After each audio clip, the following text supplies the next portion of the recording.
Hey guys, it is time to talk about perfect hashing. So let's do that.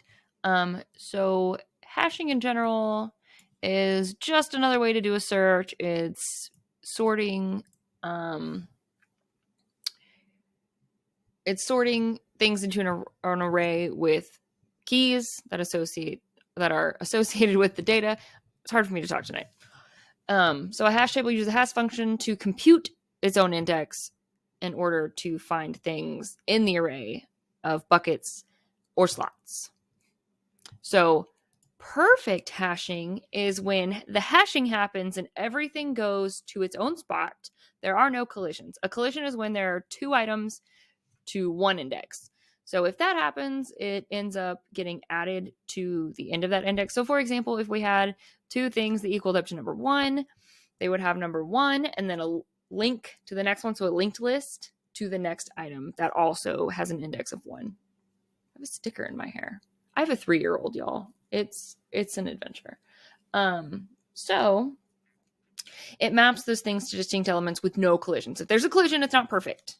So this is a perfect. There's an example up here of a perfect hashing and then a minimal perfect, which means everything goes to a place and there are no extra numbers. So if you look at the perfect one, there's extra numbers, but who cares because it's perfect. We'll just have empty data, which I guess takes up space. So there's a fixed size hashing and then a variable size hashing, or there's a fixed and dynamic size. I like dynamic better. This is what I Googled and saw. So fixed hashing is where the hash table is a predetermined size and remains constant. It's easy to implement. The potential for collisions is higher just because the space is limited, and so you're not really growing or shrinking it depending on how many pieces of data you have. It's static. So it's really efficient when you know the data size. Obviously, if you don't know the data size, don't use a fixed hash table. So variable size is the opposite. It's when it can grow or shrink dynamically based on the data that you have. It adapts to the number of elements. It's complex to implement, however.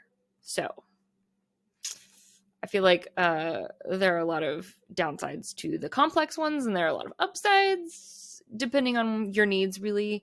For example, where I work right now, we have a lot of people who would come in after me and be really confused by this. So this is probably not something that I would want to use often without really detailed comments in my code. But it is better for situations if you don't know the data size or if it's highly variable. For example, if you know that you're getting data sets coming in that are really large one time that you get this data in, and then the next time the data comes in is really small, and you don't want to have to adjust your code every time, that would be something that you'd want to use. And that's that.